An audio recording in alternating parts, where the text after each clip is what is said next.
et Erwan qui vous a fait un numéro de claquette. Et donc là, on voit tout le talent évidemment qu'il a développé pendant cette année. Merci beaucoup. Donc moi, je suis Flavien Bazenet, je suis enseignant-chercheur à l'Institut Télécom Business School, spécialisé en entrepreneuriat, en innovation. Et avant ça, j'étais un ancien étudiant de l'école, je connais très bien cette école. Et donc j'enseigne depuis longtemps et ça fait 10 ans que je m'occupe de cette formation.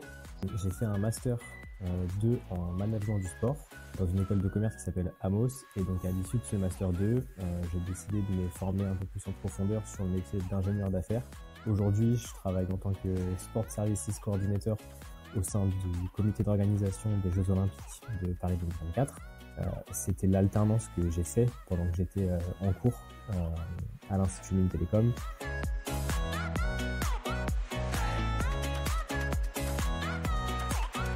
Il y a la première phase qui est la prospection, c'est-à-dire comment on va découvrir, détecter un besoin chez un client. On va évaluer la faisabilité, souvent technique, financière, parfois juridique. Dans cette formation, vous allez comprendre ces différents enjeux pour pouvoir concevoir une offre. Toute la phase de vente, donc la vente c'est l'accompagnement avec le client, de pouvoir conclure le contrat, et donc j'en passe par de la communication, du marketing, de la négociation, de la gestion de contrat, de la réponse d'appel d'offres, plein de sujets qui sont aujourd'hui nécessaires pour vendre des produits aussi complexes. Et donc c'est une phase qui est très importante dans la formation, d'être un bon chef de projet, de pouvoir coordonner, de pouvoir conduire le changement. Donc cette phase de réalisation, et puis enfin le suivi, la partie commerciale, assistante SAV. À l'issue de ce master 2, j'ai décidé de me former un peu plus en profondeur sur le métier d'ingénieur d'affaires pour avoir cette spécialisation qui sortait un petit peu du domaine du sport et être un peu plus générique. Donc je me suis renseigné sur l'Institut Mines Télécom parce que les cours proposés étaient vraiment très précis et aller plus loin que ce que j'avais pu faire précédemment.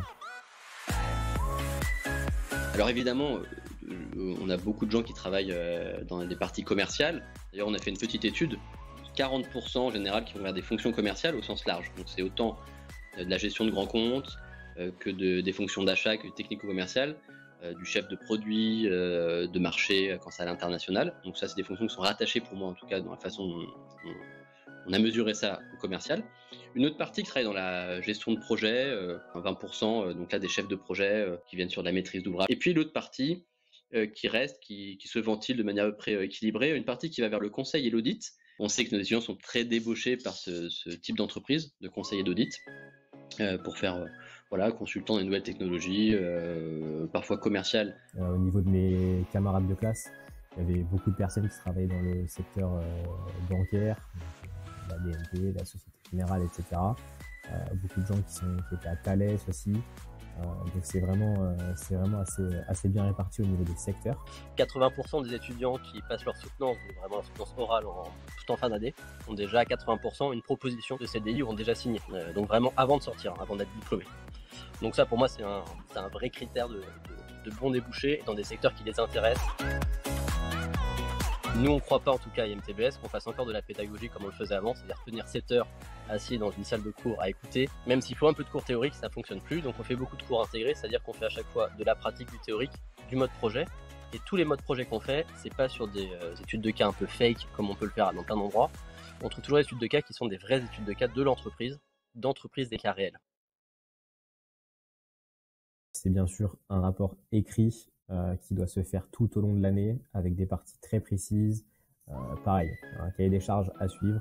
Vous savez exactement où vous devez aller. Vous avez des points réguliers avec vos tuteurs pour ne pas faire de hors-sujet, ne pas partir un petit peu n'importe où. Et il y a une soutenance orale devant un jury à la fin de l'année. Donc c'est un mémoire de recherche qui va être orienté sur une problématique de sciences de gestion. Mon mémoire, l'an dernier, je l'ai fait sur la blockchain et son impact sur la finance traditionnelle, parce que c'est un sujet qui m'intéressait. J'avais une tutrice de mémoire qui était également dans ce domaine-là. C'est que c'est un métier qui est beaucoup plus complet, parce qu'un ingénieur d'affaires travaille notamment, en général, alors on peut faire un commercial évidemment là-dessus, mais l'ingénierie d'affaires, souvent les boîtes attendent d'un ingénieur d'affaires qui travaille sur des projets complexes, donc encore une fois des choses qui ne sont pas sur étagère. Pour moi, c'est que le métier est plus complexe et plus de métiers à gérer en dessous que de faire du commercial, c'est-à-dire de la recherche d'un client, de lui vendre le produit sur étagère et dire bah voilà, Maintenant, je gère, voilà, le truc a été vendu et on n'a plus rien à faire. Là, il faut inventer, il faut construire. Ce sont des affaires plus longues, c'est de la relation client qui est plus longue, c'est plus particulier, c'est de la négo au jour le jour. Le rôle qu'on se donne, c'est pas de dire qu'on est absolument nécessaire, parce que ce serait vraiment prétentieux de dire ça. En tout cas, nous, on est plutôt un accélérateur. Je pense qu'on a un accélérateur de compétences, on a un accélérateur de développement personnel, on nous permet d'avoir des méthodes, des façons de travailler. Donc c'est un gain de temps d'avoir les bonnes méthodes. On valide évidemment votre cursus scolaire, enfin, voilà, on regarde ce que vous avez fait s'il y a déjà un niveau académique suffisant pour la suivre. Pour pas que vous galériez, l'idée c'est pas que vous soyez dans une année où vous souffriez, qu'à la fin vous échouiez, enfin on n'a pas du tout envie d'avoir des échecs. Et merci à tous, et puis du coup j'espère pour certains à très bientôt. Merci tout le monde, au revoir, bonne soirée.